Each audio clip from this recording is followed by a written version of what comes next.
So here's the thing about the Sam's Club on Long Island. It's always packed. Always packed. Oh, goodness gracious. Everyone's gonna run into you. Nobody says excuse me. That was one of the biggest culture shocks because I'm a Midwest girl, okay? So I say oh for everything. If we're at a four-way stop sign, I'm letting all three of you go first and then I'll go. I'm a nice lady. And then if you don't have your Sam's Club card right in the beginning, the lady that works every time I'm there, she'll just straight yell at you. So you gotta just put your feelings aside, realize that Long Island's different, okay? Sometimes you just have to cry in your car later. I'm gonna breathe before I go in, and I'm gonna get this done. I'm gonna get this done. I got this. You know, it's a constant heart check. If you have rage, don't live on Long Island because you're setting yourself up for a lot of failure, okay? I'm also like a sensitive little flower, and I just want everyone to love each other. No fights. I'm the baby of 5. So anyway, let's do this.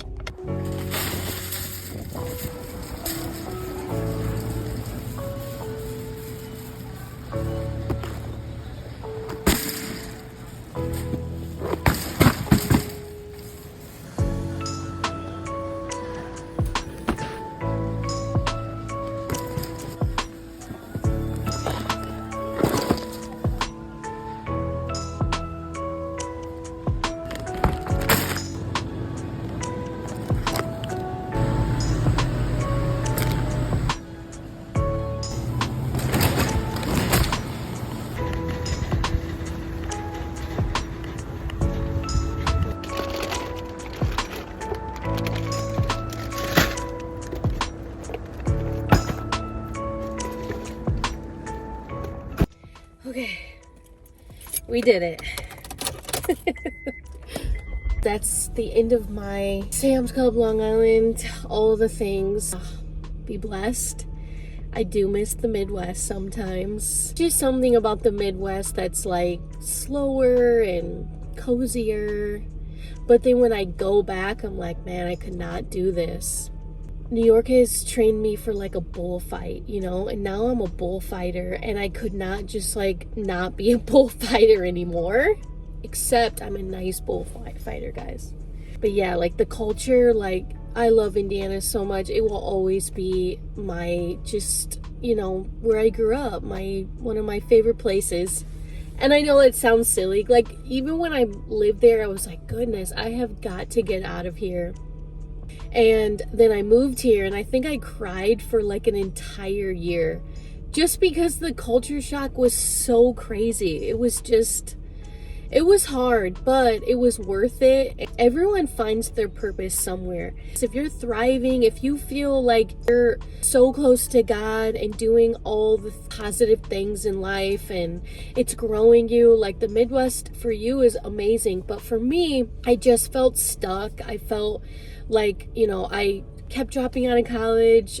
I couldn't pass my classes. I wasn't as close to God as I wanted to be. And when my brother, Pastor Mike, had started V1 Church in New York, he was like, come to New York, just come on. Like, I know you're going to school for elementary education, so just come serve in kids ministry. At that time, I was involved in alcohol and drugs, and I just couldn't get out of that pool. I just remember saying, okay, I'm leaving. It was the best decision for me. It's just grown me to like an adult. You know, like everyone has that. Like your 20s, you're like figuring it out, and you're like, what is good for me? What is bad? What do I need to do to grow? And it just grew me. And now I'm a children's director in V1 Kids, and I never thought I would ever like say that. I remember serving in V1 Kids and telling my brother and sister-in-law, like, hey, when are you going to hire someone that's qualified? You know, and they're like, no, it's you. So it's like a testament to show you guys that the Holy Spirit does qualify you. And, you know, your background, your history, none of that matters. All that matters is your yes. I get emotional every time I talk about it. it's been like 8 years, but I think about the woman that moved here that felt so inadequate, and all I needed to do was serve my local church and give it my yes, my 100%. I remember I would work my 40 plus, 50 plus hours at Starbucks, and then I would work a second job at night at Barnes & Noble, and I would just be working from 5 a.m. to 11 p.m. like Monday through Saturday. And then Saturday night, I would put together a lesson for kids ministry, and I would be so excited. When we first started, it was like we didn't really have like curriculum and all that, because it was like everything was just new. Like, we started a church plant. I would go to the dollar store and I would buy just curriculum stuff, just poster boards and crayons. And I just remember feeling so fulfilled with those little things. And every week it would just get better and better.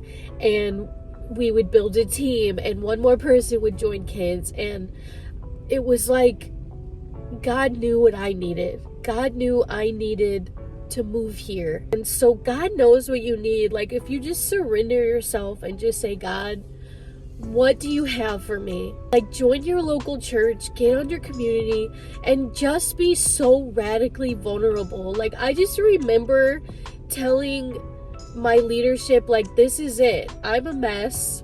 I need therapy. I need to quit drinking, and I'm gonna move out there. And they saw me for my future, not my present.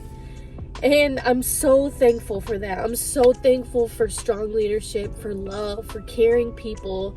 And like, people want to bash the church, but the church saved my literal life. Like, I was going down into a spiral that I wouldn't have been able to get out of unless I had the 5 a.m. load-ins. I would load in all the church equipment for the kids ministry, unless I had the hard conversations of being on time, of coming in with excellence, unless I went to V1 college. Like, that saved my life. That gave me purpose that no one can take away.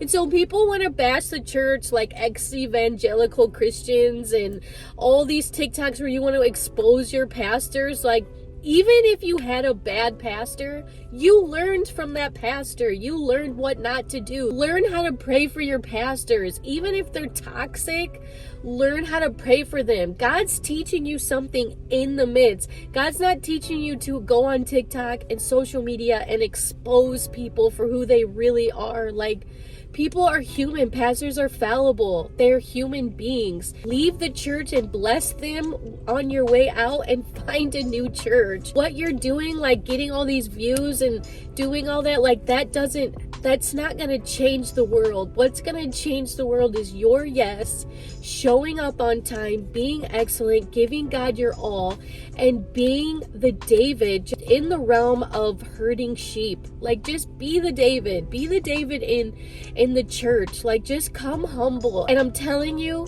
then God will raise you up into a leader to break the toxicity.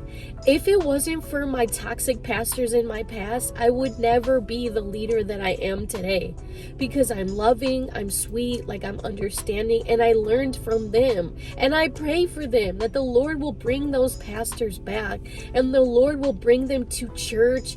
So have grace for yourself, have grace for other people, but God can do so much in your yes. That's my Sam's Club chat. I'm going to give you the millennial peace sign, and I will see you guys later.